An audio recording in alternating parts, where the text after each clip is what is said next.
Hi Jamie. Thanks for sending me a video and stuff. So I think the best way to do this is rather than me absolutely bombard you with 50 things to do, is we'll do it in stages. Okay, so I'm not going to charge you any more, but I think probably what we'll do is if we'll do it sort of 3 times. So if you send me 3 different videos, and obviously we'll space it out, sort of 2-3 weeks or how many times you get to chance to go to the range, etc. So if I give you my basic breakdown of what's kind of happening. So you mentioned obviously early extension in the text that you sent me. So the reason you early extend is because the shaft is too steep in transition and ultimately coming into the ball when the lead arm is parallel to the ground. Okay, so I've put you in this position here, and the arm's actually just, if you can just make it out here, it's a little bit past parallel to the ground. But I've drawn a line here through the angle of the shaft, and it points inside of the ball. Okay, because you are in that position, you are already at this point starting to early extend. Okay, so I'm imagining you focus quite a lot on keeping the hips sort of back onto this line and stuff like this, but I've just drawn this little one on your head, and if you notice how much you kind of move away from that, particularly here on the downswing. Okay, so why a lot of people early extend is they are trying to get the balance point of the golf club, or the golf club head, which is here, okay, back behind the hands. And one of the easiest ways to do that is to shift the pelvis forward, which in turn brings the spine back. Okay, if you look at this line which is on your backside, you're actually staying on that pretty well. But obviously what you're doing is you're moving, the spine angle is moving back, or the head is moving up and away from the ball, or off this line, if that makes sense. Okay, that is why you early extend. So you early extend because the shaft is too steep in transition. As an example and a reference point to where you kind of want to get to is, if you look now where the lead arm is parallel to the ground on the way down, you can see that the angle of the shaft will point outside the golf ball. Okay, that is a position where you're trying to get to. If you look at the difference in spine angles and tilts and stuff, you can see that you're very upright, but it's in an effort to try and keep that head of the golf club back behind the hands. So obviously I haven't seen any TrackMan numbers or anything like that, but I'd take a guess that you're actually creating here a rightward path. You bring the club back down into this position here, and it looks quite nice, because you've got the head behind the hands, and that's what everyone tells you where you need to be. But the chance of striking the golf ball consistently is going to be really, really difficult from that position, because your pivot, if you like, you could call it, is just totally out. And you've, as you say, you've extended your spine back from the ball. So that really determines, that's why you early extend. Although the club in this position looks where it should be. If you look at the model on the right, yes, the head of the golf club should sit slightly behind the hands, and that's where you get it. But the angles in your spine and your body are just totally gone, because you are trying to shallow that shaft because it's too steep in transition. So the first point and what you're going to change, and it's trying to make the video worth it for you in a way, because realistically all you want to do is hit that golf ball better. So what do you need to do to first of all get yourself in a better position for the downswing? Okay, which is obviously what's going wrong. So from a setup position, so this is called P1. I don't know if you're familiar with the P system, which is through something called the Golf Machine. I wouldn't recommend kind of reading the Golf Machine, but if you put the P system in golf, it'll show you the different positions, and I tend to use that quite a bit in my coaching, so it's probably not a bad thing just to familiarize yourself. If you just whack it into YouTube, there'll be someone going through what the P system is. So if you go from setup, which is P1, okay, this is really good. If you move to P2, which is where the shaft is parallel to the ground on the way back, okay, and obviously a pretty good example. If you go to your P, go one more, which is here. Okay, there's already things starting to go wrong in this position. So what you would look for is a lead arm that moves slightly in of a 90-degree angle. Okay, so you can see here yours has moved out of a 90-degree angle, and the head of the golf club has got behind the hands. Okay, so the first thing that you're going to need to get back to is you can copy this one on the left hand side. So from here, when you go to P3, which is lead arm parallel to the ground, okay, you can see the angle of the golf club points quite significantly outside the line of the ball. If you go to a correct P3, the angle of the shaft should point inside of the ball. So you're going to work on the concept of a two-plane golf swing. Because your issue is shallow in the golf club, this is the correct method for you. Okay, so because you're now quite rotated in the forearms, the shaft is laid off too much because it's outside the line of the ball. As you now go to the top of your swing, the club is going to get across the line, which for you is going to be an issue.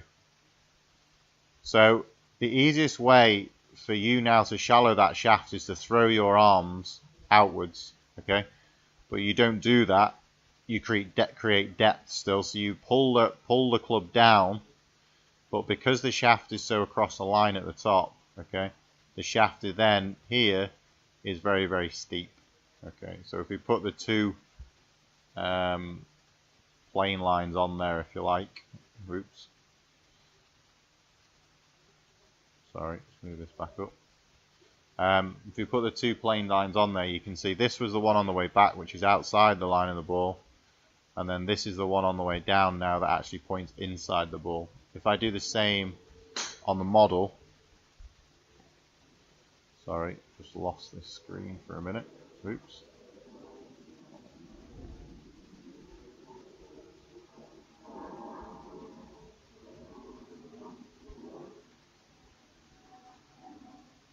There we go, sorry, back on there now. You can see on his way down how that shaft falls behind and now points outside the line of the ball. So this is all stuff that you need to do. So your two plane lines are the wrong way around, and what your body is then doing is facilitating itself to try and stop that happening. So where do you go from here is, first of all, P1 is good. I wouldn't change this whatsoever. I think that's really nice. We need to get P2 sorted. Okay, so your lead arm's going to be in, the head of the golf club is going to be out, like this. If you can get this one correct, like it is on the left hand side, chances are when you move up to the next one, when it's going to be inside the line, you're going to have a much better chance of being where you need to be. You will not be able to get, or it's extremely unlikely to get this one correct if you've got the one on the left. Sorry, if you've not got this position correct, if that makes sense. Or if you don't get this one, you're not going to get the next one. Okay. And ultimately trying to get you to the top of the swing where the shaft is a lot more laid off. That's going to help you massively, because the balance point of the golf club, or the golf club head now, is behind the hands, behind, all the way down. Okay, so the body is just rotating, squatting into the ground and turning. Okay, but you can't do that because of where the golf club is and where the head of the golf club is. So I think that is the first stages of where you've got to go in terms of changing that takeaway. There's lots of other stuff that you could do. I could probably make the video at least an hour long, but what I'd probably go to first of all is get the backswing more down the lines of lead arm in, head out, shaft in line of the ball, inside of the ball, not outside of the ball, up to the top, and you're in a position where the head of the golf club is behind the hands. That is my first stages of where you want to go. There's absolutely nothing wrong with feeling over exaggerated motions, so I'll just put an example on here for you. Let's see if I can just bring this up. This is a guy that I coach. Let's have a look. We've got him.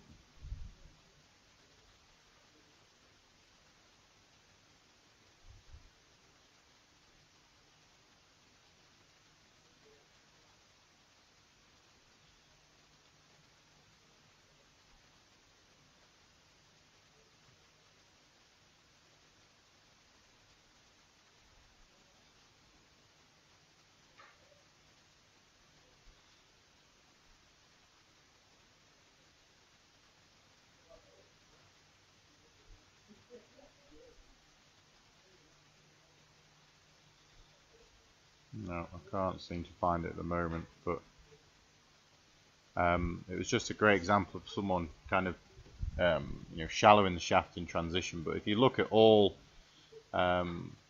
great players, Jamie, what you'll see is the golf club moving up to the top of the swing, and then in the downswing, it actually moving away from their body. So again, you go to a position where P1, P2, P3, so the shaft inside the line of the ball, up to the top.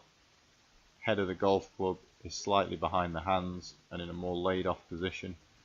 And the first movement the golf club head does is move leftward of that line.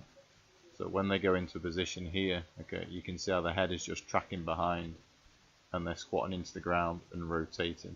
So you can see all of the correct forward bend, side bend, effectively just rotating around the spine angle works because they're not trying to facilitate or trying to do anything to get the head of the golf club back into the right position. So kind of we'll do it in 3 stages because I just want you to get better. I'm not bothered. It'll take me a bit more time. So if you go away from this, if you take on board what I've said, and ultimately, even without the golf ball to start off with, video it like you've done from this angle here down the line.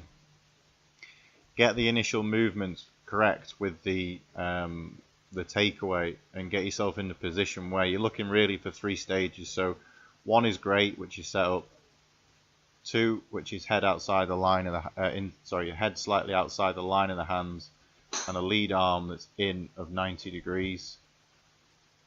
3, when lead arm's parallel to the ground, you've still got this opposite the chest, which is fine, but angle of shaft is in of ball, and then 4, which is up to the top, and the club is still in a laid off position.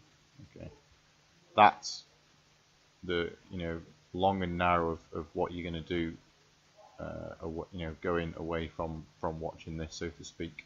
But any questions at all, mate, you can give me a call or just drop me a message, whatever suits. But hopefully that makes sense. Yeah, we'll go from there.